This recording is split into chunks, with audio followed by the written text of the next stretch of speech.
right, sure, everybody. Once again, my name is former Restoration Engineer Gary.Buddell with the Dunny Restoration Council, or DRC.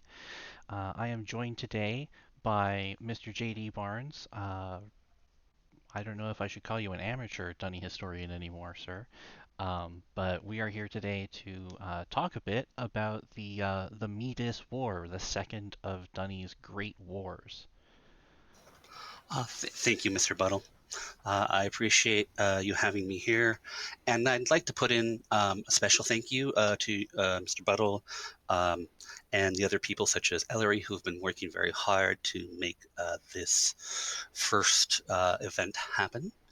Uh, I hope that this will be the first of many different types of events, and both from myself and from others in our community.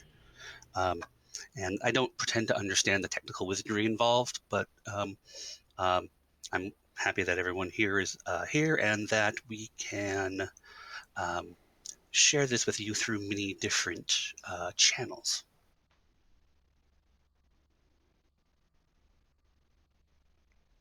All right. Well, let me pull up my notes here so we can get started. First of all, Mr. Barnes, could you tell us a little bit about when the oh, hang on just a moment. It sounds like we've got a voice problem in Discord. Hang on just a moment. Uh, Speak of the devil. I apologize for jinxing the situation. Oh, that's all right. I just want to follow up with somebody on Twitch and make sure that it's not just their problem. Okay. All right. It sounds like it's just somebody else. We are fine. Okay. All right. So as I was saying, could you start us off by saying something about when the Mee-Dis War took place? Oh, sure. I was actually hoping to have a little discussion, start off an introduction um, on the type of material that we have received and the sort of research and information we could provide. Um, I wanted to discuss the fact that the majority of this information is coming from what I would refer to as primary sources. These are sources that have been passed to us by members of former members of the DRC for translation, analysis, and such. However, these documents are fragmentary in nature, so you will find that there are a number of holes in some bits of our information. We continue to try to fill those holes, but we'll find that there are a few things that um, may seem surprisingly that we don't have any strong information on. So I just wanted to say that, and thank you, of course, to those members of the DRC who were able to provide us access to these incredibly valuable documents. Yes, that's an excellent point. And also, I forgot that I was going to mention off the top that we're hoping to sort of treat this as an extension of something that the Dunny were apparently very known for in their time. That they had a very oratory tradition of giving speeches and lectures and having people attend them in public spaces. And so I think it's interesting and it will be fun to maybe get back into that a little bit down here in the cavern and hear voices once again. Yes, exactly. Um, while of course, we think of the Denis as a very literary people, people of the book, as it were, and much focus on writing and the tradition of writing. They all do, did very much respect the science and art of rhetoric, and I think that's sometimes missed. And I hope that this is a continuation of that tradition. Excellent. Um, if you are ready to dig in, Mr. Barnes. Oh, certainly, certainly. All right. Why don't we get started and just sort of kind of give a general overview of what was going on in the cavern during the start of the war. Okay. Well, this is a very volatile time for Denis.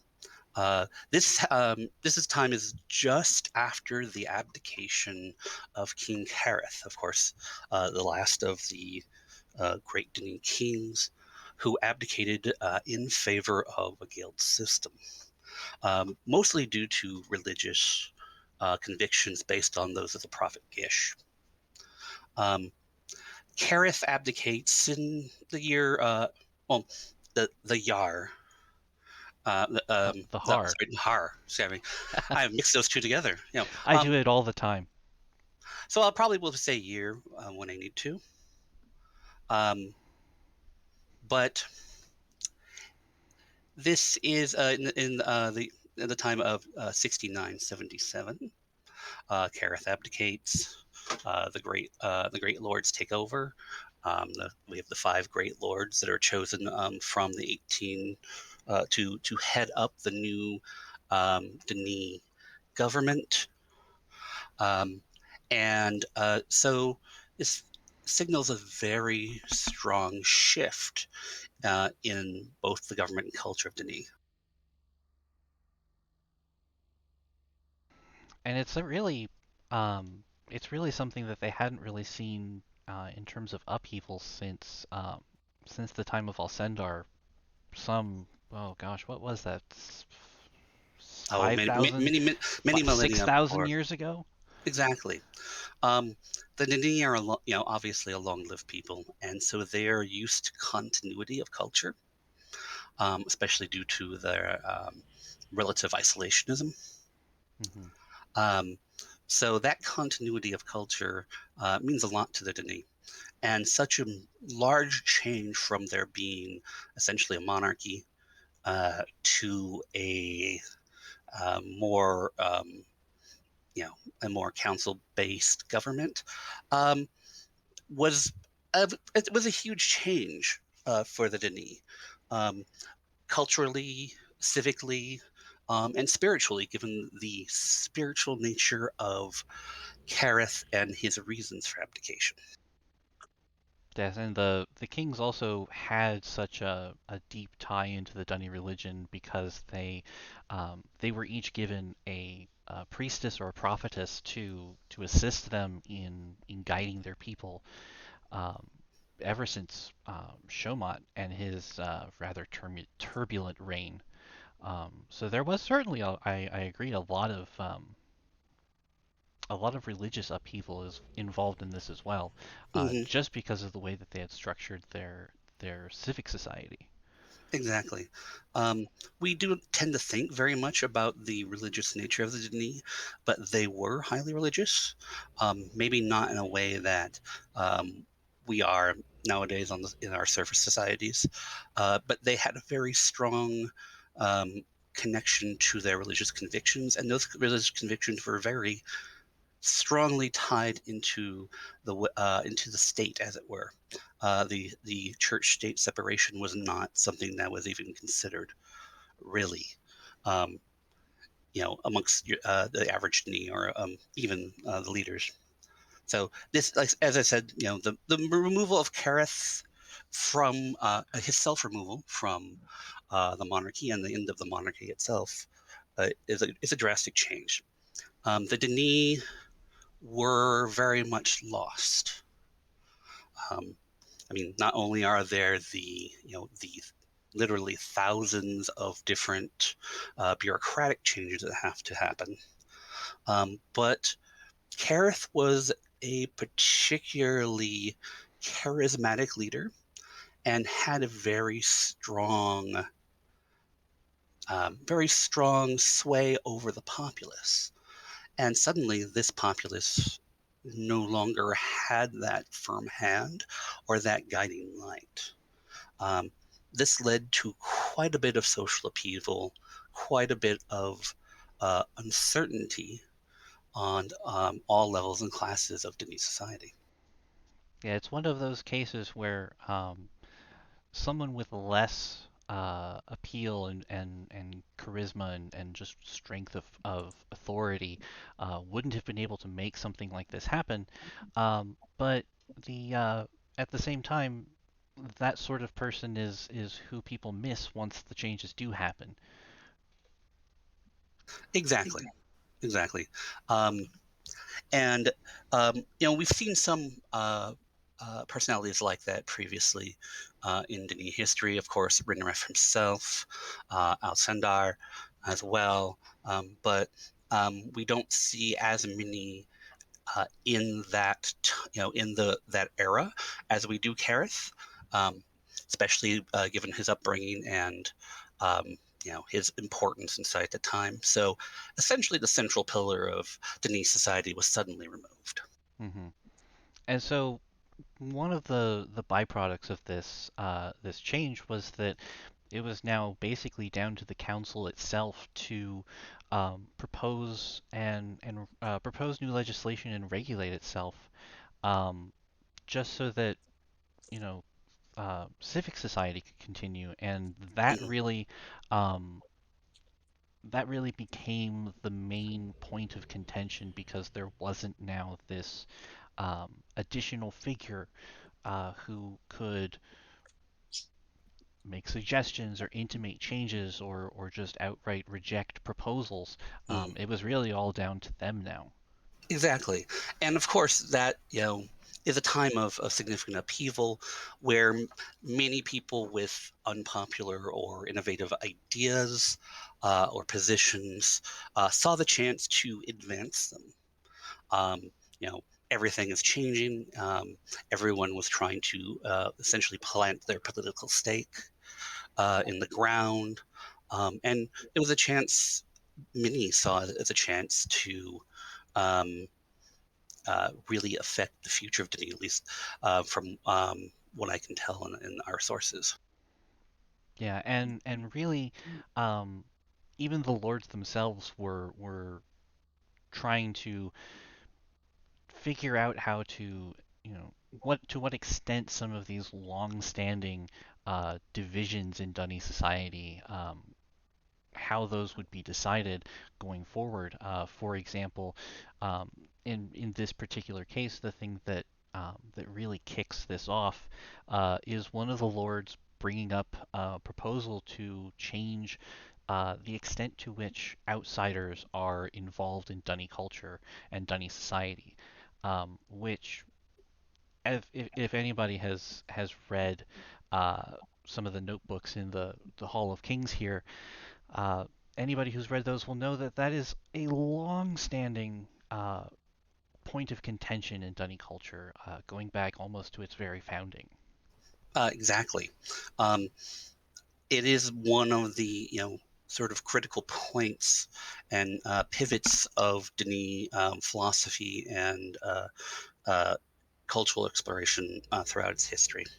Um, and uh, that is where the actual story of the Mee-Dis War really begins, is at that question. And, oh, go ahead, sir. Oh no, please continue. Sure. So, as Mr. Buddell was saying, that even on the most highest echelons of Denis society, these questions were being raised. Um, in particular, Guildmaster Kedry of the Guild of Writers was one of those voices who felt that it was a time to swing the pendulum back to the point where the Denis had increased interaction with outsiders. And Denis had always had some interaction with those native peoples that it found in the ages that they wrote, but there was a very definite line between the what is Denis and what is not. Yes. Some At some times in history that line became fuzzier than others, but that line had always been there. Kedry was saw himself as a bit for to use a surface term, a progressive, um, and decided that this would be the time to open up the Denis society and begin to integrate these outsiders uh, into Denis society proper. And he saw that, the abdication of Carith, and with the changeover in the government, that this was the time to make even further changes and build a new Denis that involved more than just the people in that who lived in the cavern and their extent and by extension the Denis people who lived in the ages as well. Right, and so this brand new lord, one of the younger ones, if I'm not mistaken, he put together a proposal to enact that legislatively and brought it to the council, which 360 people there Hmm. plus the five lords, Hmm. um, makes it functionally impossible for there to be a tie, um, and the initial vote came down to a result of only a net of two in favor, Hmm. and then because of the way that the council had been restructured, the lords themselves would have to be involved in any vote where their say could affect the outcome. Hmm. Yeah, that was a interesting quirk of the new government, that the Five Lords did not vote unless they were essentially swing votes. Hmm. Um, and with that just simple two vote majority in the guild council, then of course the lords' votes became very important. Yes. Kedri, of course, voted for his proposal, and he was joined by one of the other lords. However, the remaining three lords did not share Kedri's vision, and so they voted against, which ultimately resulted in Kedri's measure being defeated by essentially a single vote by the thinnest of margins. Um, Kedri was, to put it mildly, uh, outraged um, by this reversal. He saw this as, the chance to make the real changes in Denis, and the fact, that he, in the general body had made the vote, but then was turned around, but that was reversed by the lords themselves. He was simply outraged, and many of supporters on the council were also, angry at this, you know, the change from, what seemed to be the will of the people, or the will of the council at least, uh, overridden by the central, authority of the lords. And in a way that wasn't tied to a tradition of the king being able to say something about that. Exactly. Um, I suspect that there was also a sense that the there would be more power in the hands of those in who weren't in the directly the top echelons of society. This is conjecture, of course, but that, the new Denis would be more responsive to a greater number of people, and that um, you know the highest rung of the social ladder had in fact once again imposed its will on everyone below it. Um, we don't have anything particular in the records that mention that, but I can only assume that there must have been, quite a bit of um, ill will and hurt feelings amongst many of the people who are looking forward to a new Denis. Hmm. And the interesting thing, and this is one of those places where we have a bit of a hole in our research, but what we've what we've found seems to suggest that um, this is a vote that happened before Kareth died, Hmm. but we don't really have any information about how he reacted or what he said about this vote and its failure, or what he thought or said about um, how people saw this as uh, sort of a a failure of this new government, because there Hmm. were apparently calls even to reinstate the monarchy after this. Um, but we don't have any information from Kareth about how he chose to react to this. Exactly. Um, and I mean, we can make some conjectures, but we really have no idea if Kareth had decided simply that that the age of the monarchy was truly over, and thus, he stepped away from all forms of commentary on Denise society, or if he spoke out against it. You know, Kareth, of course, was a strong personality, so it seems odd to me that he would not have voiced his opinion, but that also conflicted with decisions that he made versus based off of his very strong spirituality and faith. Hmm. So I think that's going to be one of those interesting questions that we hope to find some more information on. That'll tell us a lot about the society and as well as Kareth the man. Yeah, I'm really fascinated by the fact that we don't have anything on that, and I hope that we can find something eventually. Exactly. Now I know that Kedri, you know, in this period of time, swore that the opposing side would regret their decision. That this was some, they would truly regret what they had done to the arc of Dini history. Um, but it's interesting to note that it's not until Carrot's actual death in 1685 that the populace becomes so rudderless um, that we begin to see the stirrings of civic unrest. Yeah, and it seems we're not actually sure exactly when this vote happened.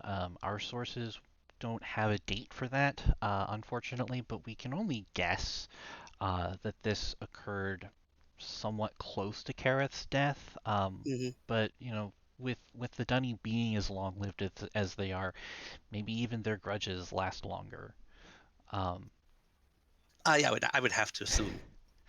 but yeah, so after Kareth's death, Kedri really just sort of internalized what he saw as this deep betrayal, um, and sort of seems to have begun agitating for a change. Exactly. I think it also underlines the fact that throughout most of Denis history, um, the greatest opponent of the Denis are the Denis themselves. Um, that the majority of Denis history is driven by um, conflicts within Denis society, much more than they're driven from outside forces. Even the Pinto War is partially driven uh, from internal conflict, Hmm. um, which I think is an interesting example of how a society and culture evolves, given the fact that most of almost all of the cultures that have records with on the surface tend to have rather large amounts of contact with other cultures. Um, and so it's an interesting case study of an isolated culture that we might not see on its like of on the surface. Right, and as you mentioned the Pento War, one of the sources that we have for the majority of this is a book that was written after the fact in 1701 DE called "How They Came: A Detailed Look at What Started the Mee-Dis War." Mm, And the core message of that book seems to be that Dunny is always quick to point out um, its uh, its failings when it comes to outside influence. Um, Dunny always treats outsiders as some sort of threat or some danger to Dunny society. But ultimately, in the case of the Pento War and also seemingly this war, the real problem is Dunny itself. Exactly. Um, and referring to the book, of course, how it came, one of the interesting points I think that it makes is the fact that it discusses quite a few things that happened, very long before the Mee-Dis War. And so, in my opinion, the author is Jamin. I forget exactly the pronunciation. Hmm. Um, but it seems obvious to me that the author is making a strong argument for the fact that while the loss of Kareth is sort of the instigating um, element of this unrest and this conflict, but the roots of this conflict go far back into Dini history under other monarchs and through the other conflicts that happened between the different sides of Dini society. Hmm. So for a while after Kara's death, it seems that there was some general unrest, largely consisting of, more terrorist-like actions on the periphery in various ages. Hmm. Um, but really, the thing that ultimately uh, genuinely kicked off the war in a hot way was the assassination in 7011 of Lord Terry. That's the guild master of the Guild of Messengers and one of the Five Lords. Hmm. And we're actually not sure. This is another one of those odd gaps in our research, but we're not actually sure which side of this conflict Lord Terry was on.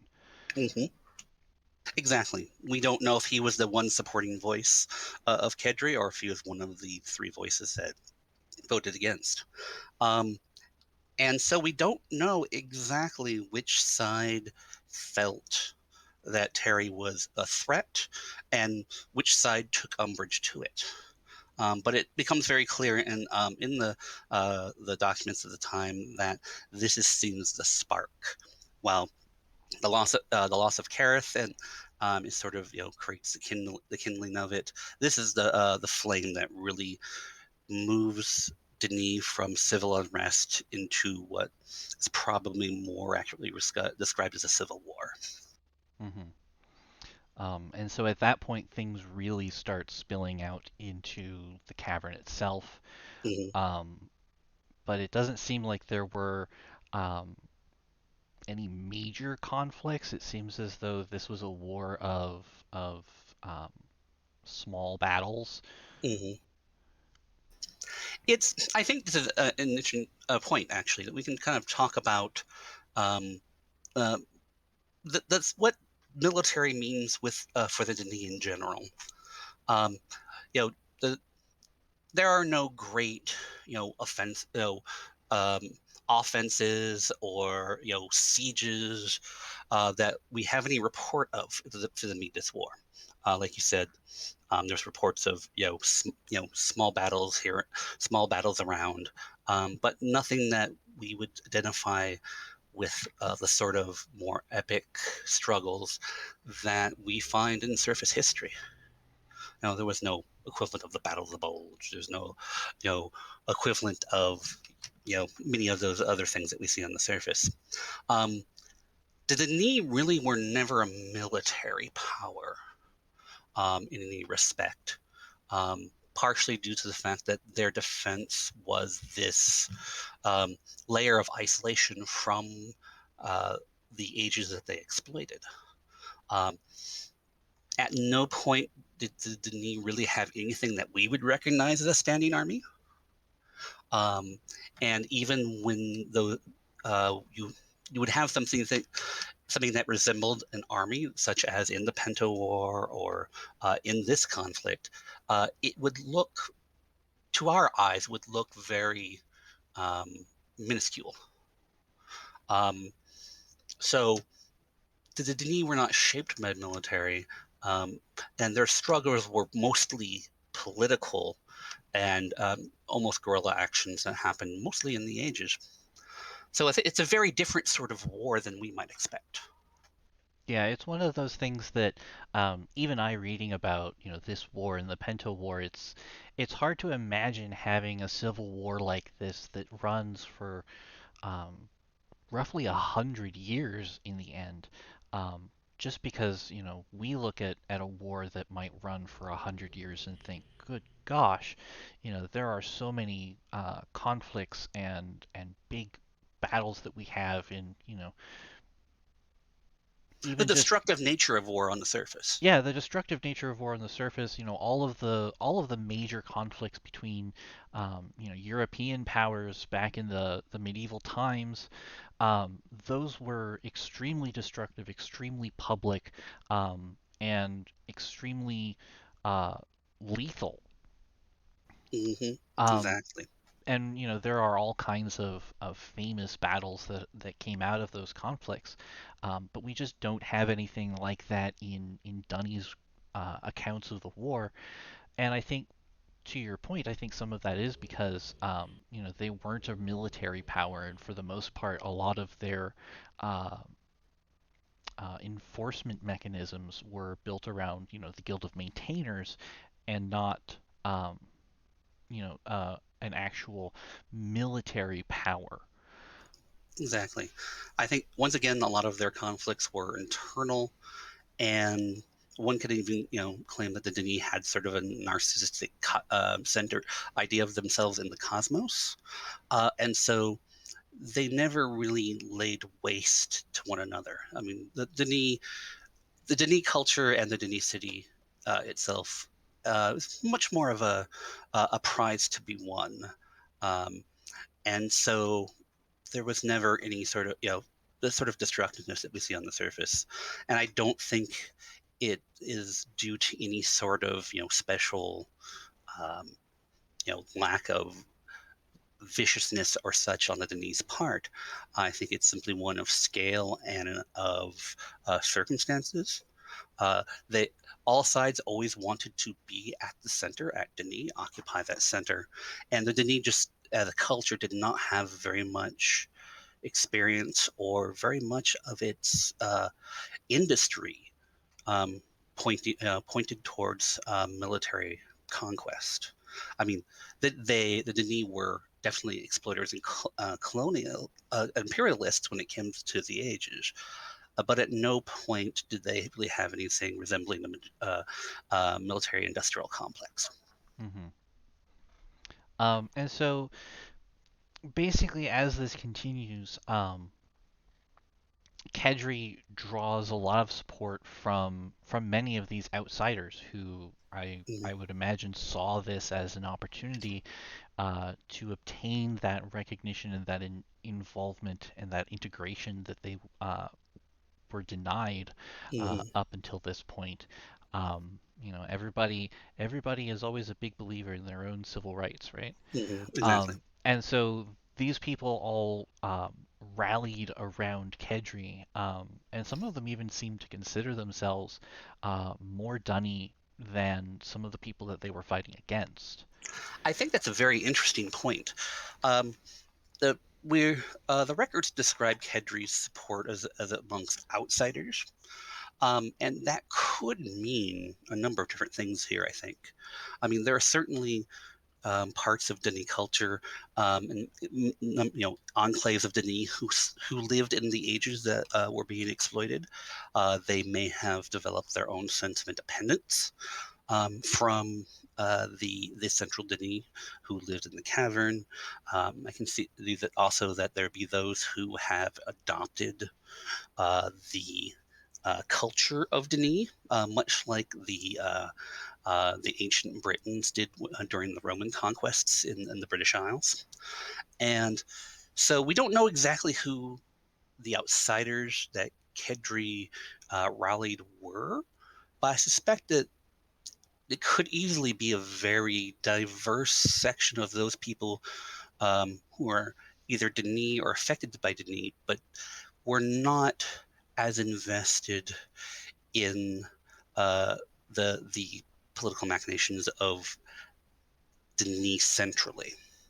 Mm-hmm. Um, and of course, that I mean, it makes sense that Kedri would be popular among that group and gather among that group, but at the same time, that also would seem to me like it would cause a great fear in those people who are very traditional um, Denis conservatives, and those who have lived their entire life within the Denis city. This idea of the outsiders, the outsiders and coming in to take over. Yeah, it seems like the barbarians at the gate was a trope that extended even into Dunny culture. I think it's one of those basic Denis uh, thoughts and tropes that you can see throughout its culture. Um, it's only a few times where it seems like where Denis feels like they are not uh, adequately fending off the barbarians at the gate. The Pento War, of course, being one, and now the this sort of confused society of people of religious people with very strong religious opinions um, based off of with a coming from Kareth, who was known to be relatively hostile to outsiders. And then suddenly, the waves of the barbarians are at the gate, and no one seems to be manning the towers at the gate. So must have been terrifying for many of the people in Denis. Yeah, it seems like even Kedri having that diverse outside alliance um, really just sort of drove that kind of paranoia and xenophobia because they saw it as such an existential threat to what it meant to be Dunny. Exactly, exactly. And I think, I mean, of course, I would expect that there would be forces within Denis society, conservative forces, who saw this as an opportunity Hmm. to push forward their view of Denis, their isolationist view, their Denis supremacist view of the world, and so not only do we have Kedri, who's building up this sort of external force. Um, we have the people inside of Denis who are looking to shape it in a more traditional way, who are essentially milking this to as much as they can, to the fullest extent that they can. So a sort of this civil unrest becomes more and more polarized and more dangerous. Hmm. And Kedri himself seems to, as the war goes on, he seems to become increasingly radical in his own thinking. Um, at one point, he makes the assertion that outsiders should be allowed to write their own ages, which is something that had traditionally been forbidden. Hmm. Um, and we see that as being something that was even um, deeply, deeply contentious by the time that Anna reached the cavern and Exactly. Atris started teaching her how to write. Um, that was that was not popular, to put it Mhm. mildly. Oh Um, yes. And to that point, I mean, there was even a lot of many people in Disney who felt that it was, that an outsider simply could not, whether it be to intelligence or not having the appropriate blessing from Yavo in order to engage in the art. So um, once again, we see that Kedri, who is not only pushing for new things, it sounds like he's willing to hand over the great power of Denis, the great blessing brought by Rinref, over to the barbarians. and we don't have an attribution for this quote, but somebody referred to it as the worst act in Dunny history. Hmm. And this is where a lot of the more central support for Kedri begins to slip. Yeah. Um, yeah, he becomes more and more radical. Even members of his own troops and his own, reading parties, etc., begin to question, which of course, starts the vicious cycle of Kendry becoming more. Uh, becoming more attached to his ideology, defending it more, becoming more defensive both ideologically and militarily, which then continues to escalate the war. Yeah, it's one of those really bad negative feedback cycles that just drives things even further into the ground. Exactly, and that kind of leads to the point where that actually tends to one of the great peaks of the war, which is that Kedri had become known, or at least word had gotten around that one of Kedri's plans as a part of this offensive was to capture some important um, resources for making the books themselves. Um, some of the records seem to indicate that there was a planned assault on on some resources of the Guild of Inkmakers. Some of the other rumors pointed at an attempt to assault resources for the Guild of Books. Um, but here, Kedri um, seems to begin to target not only should we share the writing and the art with these outsiders, Kedri is making very aggressive moves towards the infrastructure that allows Denis to even write books and create books. Yeah, and I think this is the point where he the support that he had garnered really falls out underneath him. Hmm. Um, People had, some of his supporters started to worry that he had gone insane, Hmm. and ultimately this led to a group of his supporters actually uh, conspiring to kill him in 7064. Hmm. Yes, I mean he's killed in 7064 because of him being seen as not only insane but also becoming you know an embarrassment to the effort among the need to try to integrate. You know, Hmm. he's the crazy person on the corner, screaming at passersby, and obviously those people who, while they support Kedri's general um, ideology and his general agenda, this just seems a bridge too far. Yeah, and as you had alluded to earlier, the Dunny were never really seemingly invested in um, destroying things during their Exactly. war. They didn't have, the sorts of wars over resources that we have up here. And so I think, uh, and again, this is some conjecture, but it seems likely that, having that plot to conduct an assault on the actual infrastructure of Dunny itself is really one of those things that everybody looked at and went, no, that's too much. That's way too much. Exactly. I mean, it's really attacking the divinity where they're the most vulnerable and where they care the most. You know, not only is it the power of the art, but also the art as Yahweh's blessing to the divinity's unique place amongst the cosmos is being threatened here. Um, and so you know Kedri is killed for his extremism. Hmm. Um, Interestingly enough, this is not actually in the war, though it does kind of is the beginning of the end. Right. And it seems that there was a group of outsiders, and again, as you mentioned earlier, we're not 100% sure whether this was age dwellers, native age dwellers, or people from Dunny who had, settled in these ages and had rallied to Kedri's cause.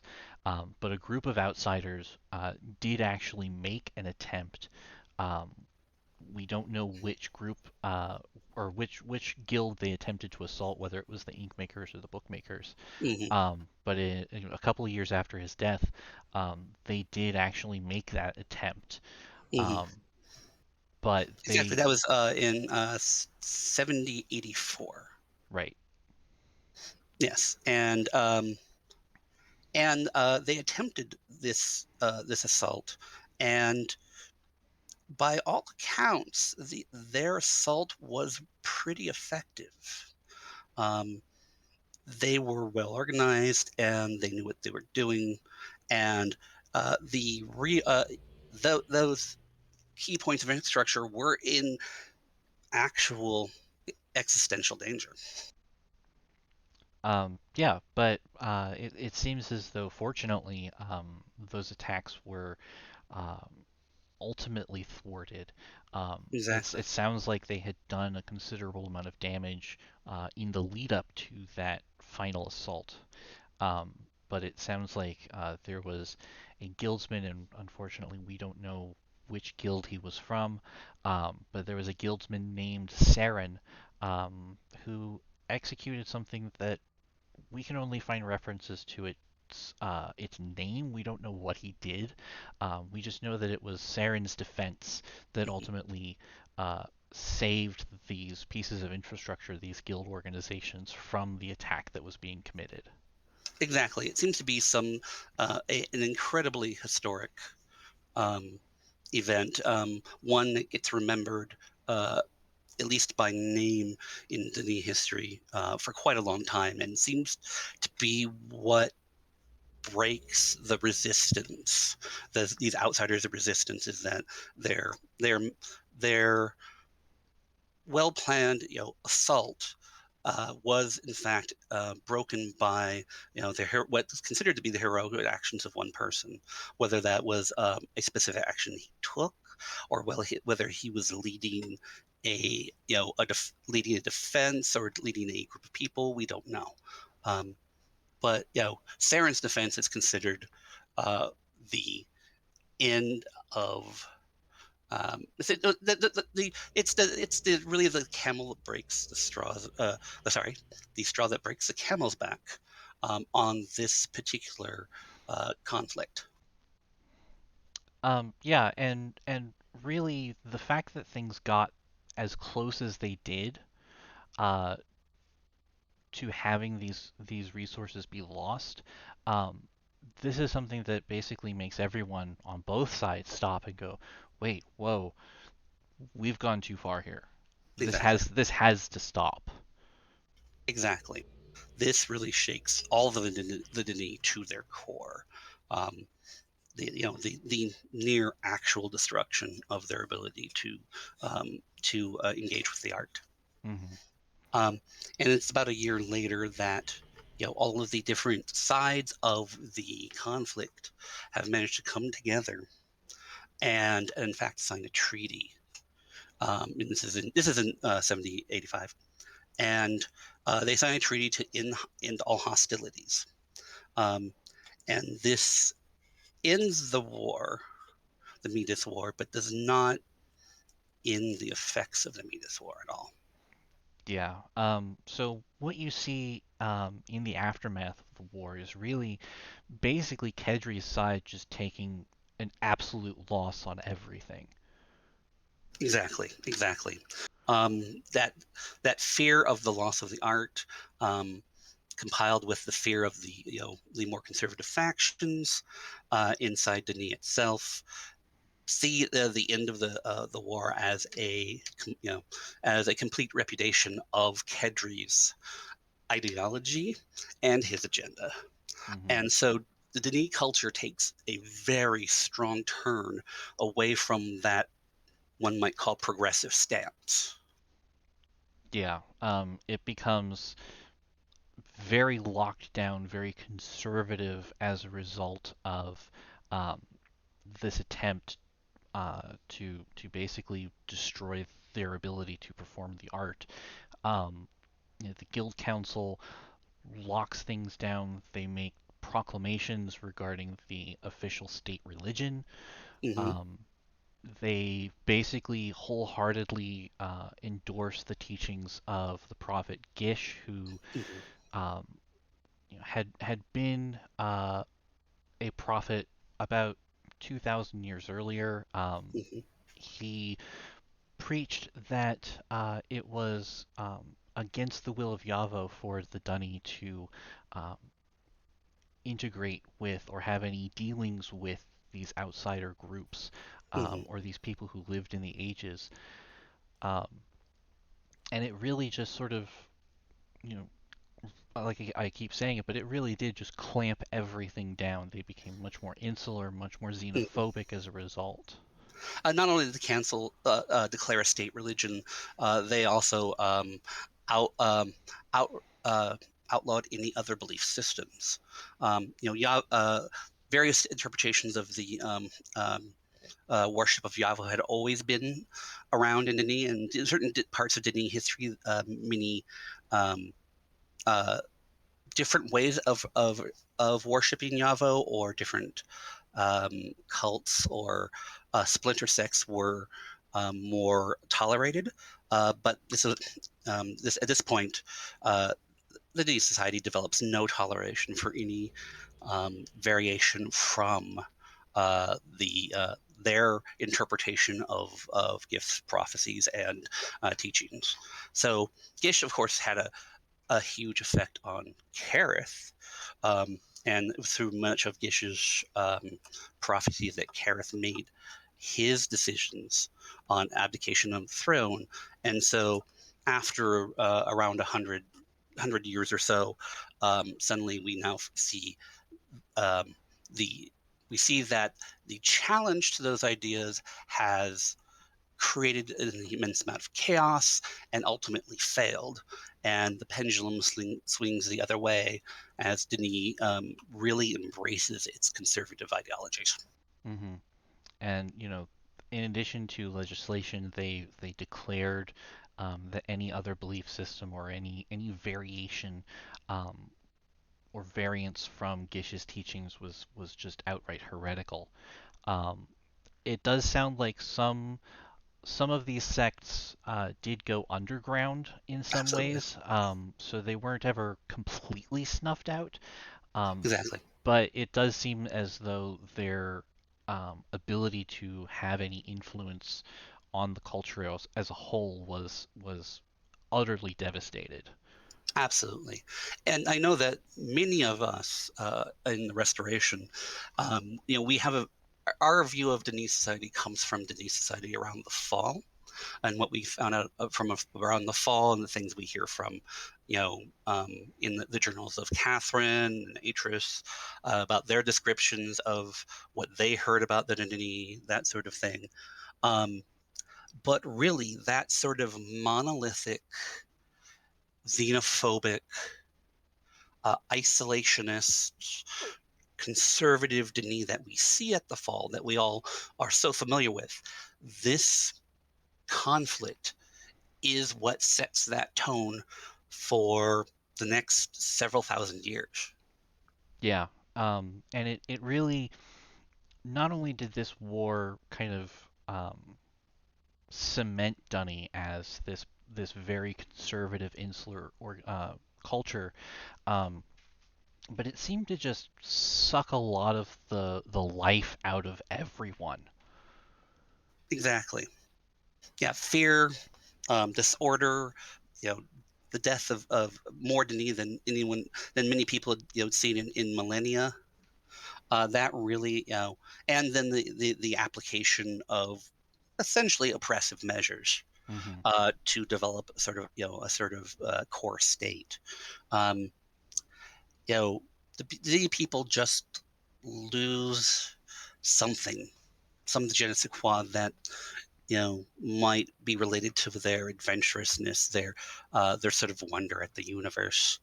Um, we have one author stating that what would have been left after the Mee-Dis War was, and here I quote, well, at least a translation, stale and cold, much like the rock in which they lived, and rituals that once meant so much to them, they now performed out of empty obligation.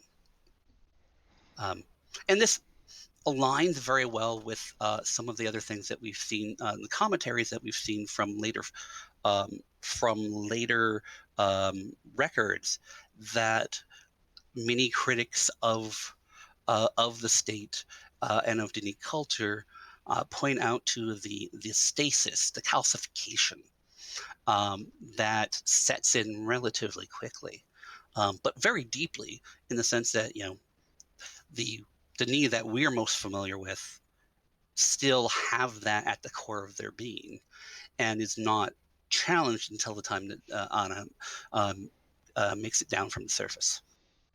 Yeah, it really seems as though things just sort of ground to a halt culturally for the Dunny for a very long time, and they just sort of existed without any real um, drive or motivation to change or improve things Hmm. because, well, you saw what happened last time we tried that. Yes, it's a sort of cultural paranoia. Um, you know, you know, it's the once bitten, twice shy sort of thing. That these variations become seen very much by the entire population and result and later generations as incredibly dangerous, which is why you see such. Well, which is why I would suspect is why you see such strong reactions to Anna, um, and that the reactions to Anna by people like Viovis um, probably represented the reactions of the majority of the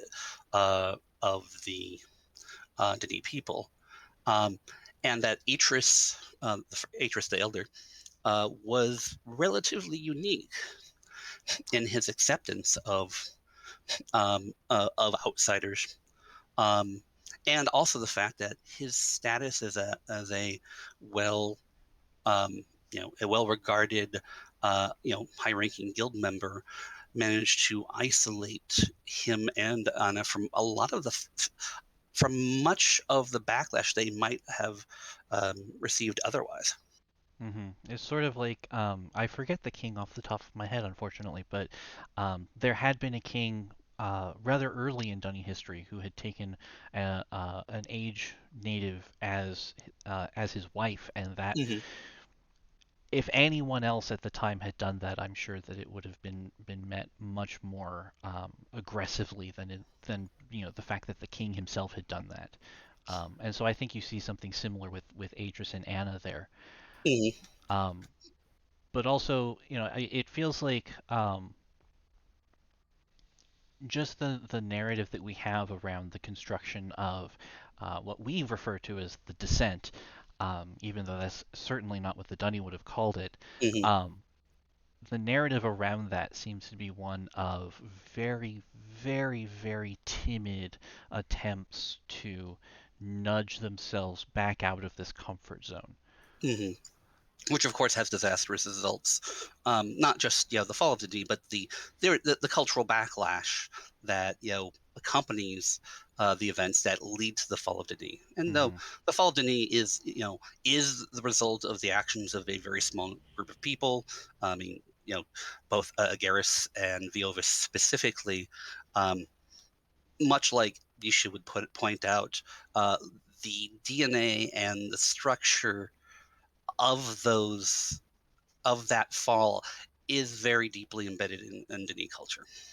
It's definitely one circumstance where um, when Escher refers to the fall of Dunny, he entirely blames Tiana, as does Hmm. Gen, for what happened. But ultimately, again, as Jamin, who wrote the How They Came book, the point seems more to be that um, Dunny itself is inflicting these wounds on itself, and it's Hmm. not really the fault of anyone coming from outside.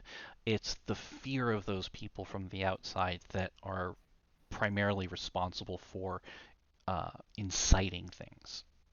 Exactly, and that I think holds back a society that could have created so much more. Hmm. The capability of the Denis society is, of course, staggering. Um, but it's conservatism prevented it from really, you know, exploring the limits of not only its society but of the art of its um, scientific innovation, and even its exploration of its own world.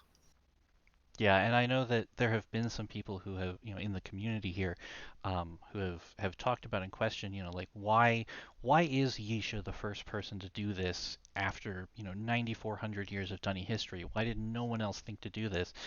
Well, they probably might have, but culturally and socially, things had become so extremely locked down and conservative and paranoid about change that Hmm. you did what you were supposed to do, and that was all, Yeah, right? and that there was a certain Spartan pride to that. Hmm. You know, we are the knee.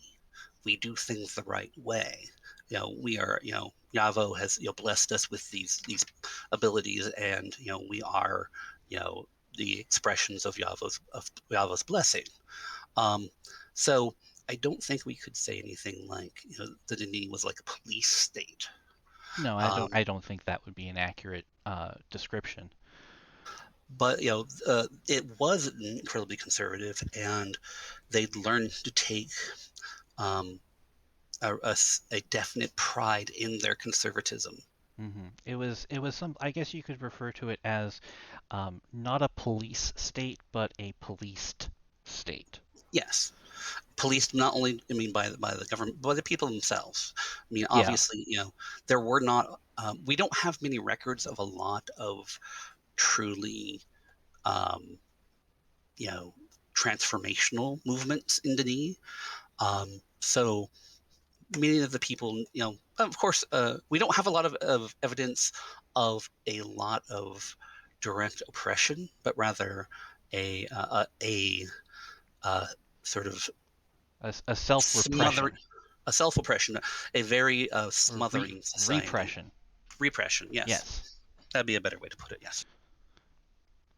But yeah, if it's not something that, the Dunny themselves would look at and say, "Oh, this is a problem." It's just, they're because we look at it and we go, "Wow." Um, Hmm. but, they would look at it, as you said, more of a, we do things the right way because it's the right way to do things. Hmm. It becomes this sort of self-reinforcing insulation and constriction. Yeah, and of course you can point back to, you know, Denis could point back to things like the Mee-Dis War and say, "See what happened Hmm. when we didn't do things the right way. It was chaos. Denis died. Denis fought Denis, and so this, it's this, Spartan ideal of the proper Denis methodology and mindset that not only makes it, we are correct in doing, but it's the reason that we continue and the reason that we survive. Right. I think, like you said, it's very easy for those of us in the modern day to look back at this and see this as particularly oppressive, and think of ourselves in that place, and how hemmed in we would feel. Um, but I think there is more nuance to that. Um, Certainly not their methodology was certainly not something that that we would want to emulate. But it is more complex than simply vilifying the Disney culture. Right. Yes. Now I think we also and this we have a number of these documents, and like I said, they are relative. Some of them are pretty fragmentary, as we've noted before. There are a number of outstanding questions that we don't know much about. Some of them are details, such as you know, who was Saren? What exactly did he do in his famous defense? Um, why did they consider that so transformational that even later on there was a council named an award after Saren, the Saren Medal, that they gave out to signify acts of bravery.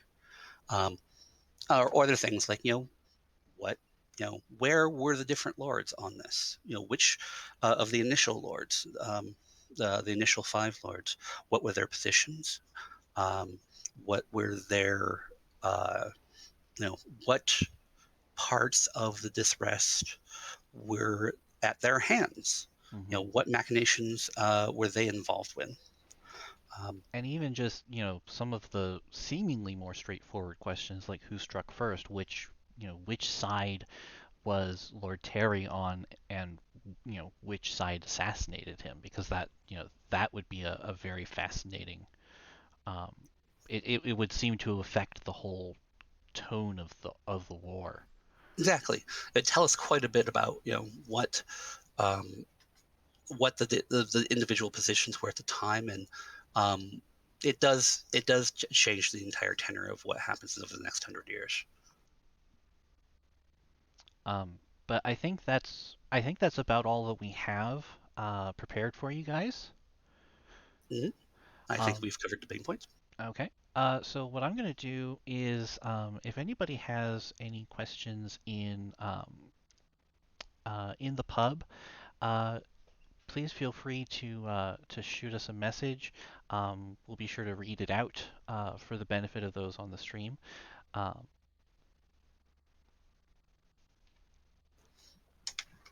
And also, those sort of the other areas of that are being this is being streamed to.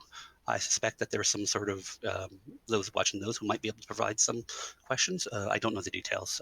I'd have to defer to you, Mr. Buddle. oh yes. I'm not technical. If anybody is exclusively watching on Twitch, um, we will also take questions from the Twitch chat as well. Let's see, we've got a question here from Westar saying, "Where did the name of the war come from?" That's actually something that we still don't know, oddly enough. Yeah, the records don't seem to discuss the name what later becomes the name of the war. Of course, by the time that Jamin writes his seminal work on it, the war has been named. Uh, but there's no indications during the conflict of what Mee-Dis might actually mean. Is it, a location? Is it, two entities? Do me and Dis somehow signify the two sides of the war? Are they, peoples that may have come from ages that have been involved? We really don't know. hmm Um, Somebody asked if there was a plan to release translations of these documents in a book form or a web document. Unfortunately, I don't think we'll be able to publish the full result, but we do. I have an article edit ready for the Guild of Archivists website that um, will certainly cover the information that we've discussed here today. Mm. I was just waiting for us to actually have our opportunity to discuss it in person before I actually published it. Um, is there a catalog of any types of armaments in the cavern or in various other sources? Um, we've had some fragmentary information, but we're still working to verify what it all means and how relevant it is, and whether it's accurate. Exactly. We don't have very much documentation outside of the particular conflicts that refer to military technology or weapons technology. Um, most other eras of Denis history, you'll find very little of that. And so, what we need to do is try to determine from the records of the time what would have to see what sort of weaponry they were using, what sort of tactics, that sort of thing. Um, as I mentioned before, deleting military history is just a very small part of Denis society, and so we haven't seen much there. Uh, Interestingly enough, and it is an interesting juxtaposition to surface society, which the majority of surface history is often marked by military conflict. hmm So at some point, someone who is far more educated and smarter than I uh, should take a look at that and maybe draw what conclusions they can from the comparable situations and results in terms of military application of force. Okay. Um, Shiloh O'Brien says, would a better parallel of this conflict be the troubles of Northern Ireland rather than a conventional war? I think that would be a very good parallel. Now, I am no scholar of Irish history, And so I couldn't speak definitively on that. But from my understanding, I think there is a lot of parallel there. Hmm. I would concur with the same caveat that I am definitely not schooled in Irish history. Um, but it does seem like more of a guerrilla tactics war than a fighting on the battlefield war. Interestingly enough, the Ni themselves felt it egregious enough that they did call it a war, which is the only other thing that they list as a war in their history is the events in Pento. Hmm. So um, that may be an example of, once again, the Denis, views and experiences with war. But I don't know how that compares to our understanding of war as war with the capital W, the big, you know, war as a concept. Hmm. Um, Amorite asks, I noticed you never called it a civil war, but would it be fair to call it that? We did actually refer to it as a civil war early on. I think we might have just uh, kind of elided it out as we went. But yes, Mm-hmm. this was very much a civil war, Exactly. with obviously the caveat from Mary Sue that no war is civil. That is very accurate. This is true. And definitely was not, civil in the Denis case either. Um, but I think, it is interesting also that the biggest things that the Denis saw as wars were, in fact, those that they involved outsiders in the conflict. The Pento War was very much driven by members from various agents from Pento and such. And in the Mee-Dis War, once again, we have a lot of outsiders. So uh, it may be that the Denis didn't consider things that they did just to themselves as quite as an atrocity as the incursion of other people into the Denis. Hmm. Um, Amorite asks if the Dunny might have relied on military forces within the Ages for weapons, and CJ Hercules asks, do we know anything about what role the maintainers played during the conflict? Um, were they on one side or the other? We don't know anything about where the maintainers stood in the conflict. Um, but based on information that we have about how the Pento War progressed, I would not be surprised if there was some reliance um, on outsiders, at least on Kedri's side Mhm. of the conflict, uh, for armaments or for military personnel. Interestingly enough, the records that we have really don't specify any particular guild's position on the situation. Kadri was guildmaster of the Guild of Writers. Terry was guildmaster of the Messengers, but it was seen very much as a war driven by personalities, and so we don't know what the sort of official governmental position was, if there was any, or if even if the guild structure as governmental structure was even in place enough to do much of anything. Um, we do know that after the war, of course, that as part of that sort of lockdown of Denis culture, that the authority of the major guilds is that being established is a part of that. Um, but yeah, that's one of the great questions of the research so far is what were the guilds doing? Hmm. I apologize. I will have to be right back. I need to check something. I need to do something real quick. Uh,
There we go. All right. There I we go. apologize. I might have lost a couple of questions there when I had to drop out really quick. Um, does anyone have any other questions? Either here in the pub or in Twitch chat.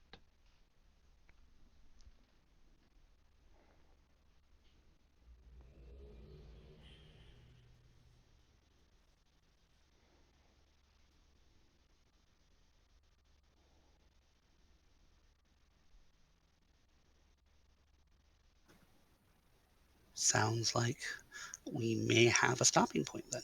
We might. I'll give it just another minute because I know some people are a little slow at typing, and that's all right. Hmm. Um,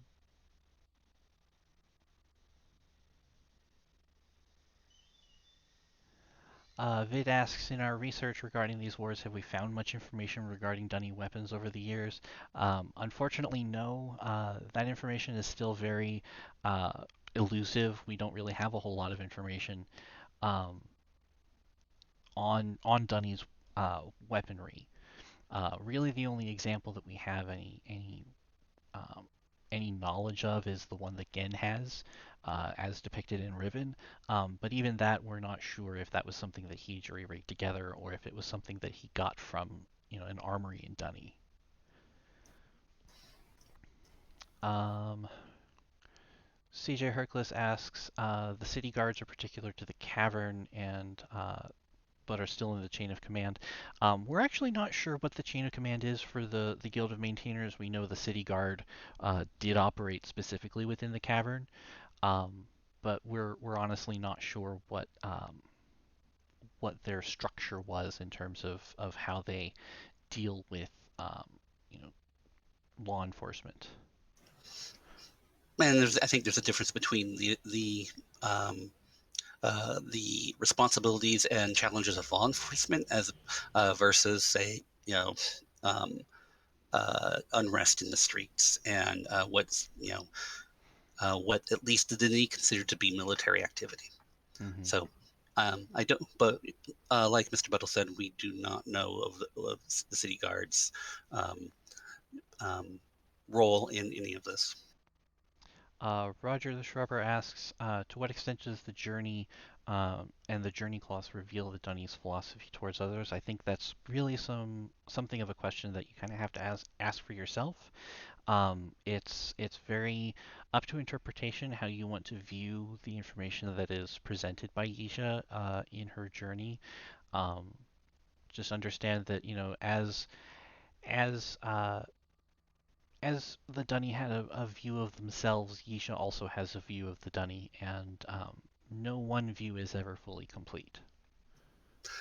Exactly.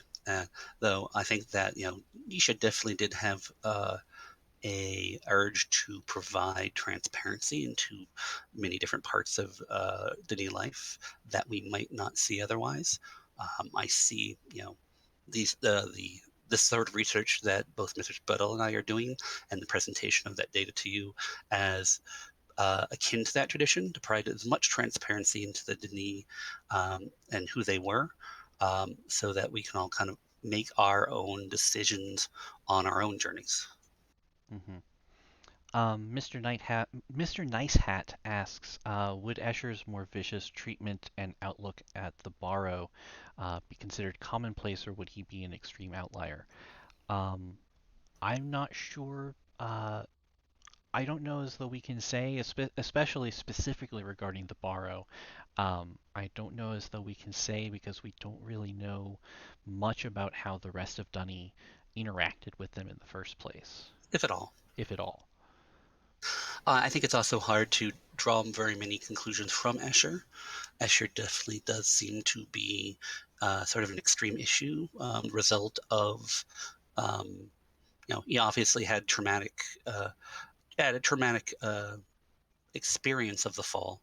And I think that definitely would have colored his view of things that happened afterwards, including the discovery of the Barrow. And it's obvious that his assignment of blame is very colored by his experience. Hmm. I agree. And then Jules Lavisham asks, were it not for the actions of Viovis and Agarus, could it be possible that Dunny could have undergone a relaxation of their cultural isolation, much as was seen in the reign of King Hinash?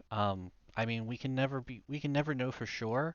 It does seem as though some of the social reforms that Atris and Anna were attempting to push forward were successful in being passed by the council. But it is also at that point that everything, ended up being destroyed by Viovis and Agaris and Suarnir. And so it's difficult to say what the long-term arc of that initial effort would have been. But anything is possible, I imagine. And I suspect anything that would have involved contact with the surface would have changed the nature of Denis life and surface life so considerably that we may not even be able to contemplate exactly the ramifications of such a thing. Hmm. And to answer Zeke's question, I have not seen Yisha around the cavern, and I don't have anything new about the Barrow. That's really something that I think if Yisha were to show up again, it would be it would be news, and you wouldn't be hearing Hmm. about it from me. Exactly. I think everyone would hear about it. Um, I do want to avoid trying to get into answers to questions that are not more specifically related to the topic that we discussed today on the Mee-Dis War. Just because I think if we open it up to broader questions, we'll be here until the end of time. It becomes much more of an activity of philosophy than it does of historical analysis. Yes. I think I haven't seen anything come up in the Twitch chat, and I think we are starting to scrape the bottom of the barrel for specific questions for the Metis War. So I think that we will call this the conclusion of our lecture. Um, in terms of future events of this type, that is something that we are looking into. And as I said at the beginning, I do hope this begins a tradition of this sort of thing.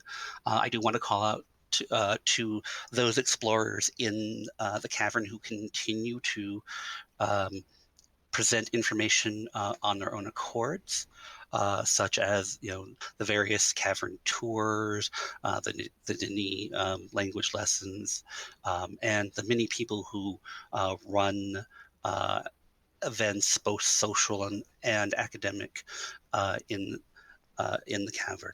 I think all of these are invaluable, and I hope that both this event and other events that we plan in the future can work together to raise the level for all activities amongst our explorers. I agree. It's very lovely to see people taking such an interest uh, in Dunny history and in Dunny culture. I noticed when I came back that we had 34 other people here, so that is a wonderful turnout for an event that we unfortunately announced with such short notice. Mm-hmm. Um, but thank you all for coming. It has been lovely being here and speaking with all of you and with you, Mr. Barnes. Mm-hmm. Um, I'd like to make one more mention, oh, sure, go ahead. since while I have the bully pulpit. That we one of the things that we will be doing is that in December I will be working with some of my linguistic colleagues to present more information on the Denis language. As we did several years ago, we will be um, uh, participating in something online that's called Lexember, which involves the presentation of previously unknown vocabulary. We'll be involved with that, and you will also have some more information about the Denis language at that time.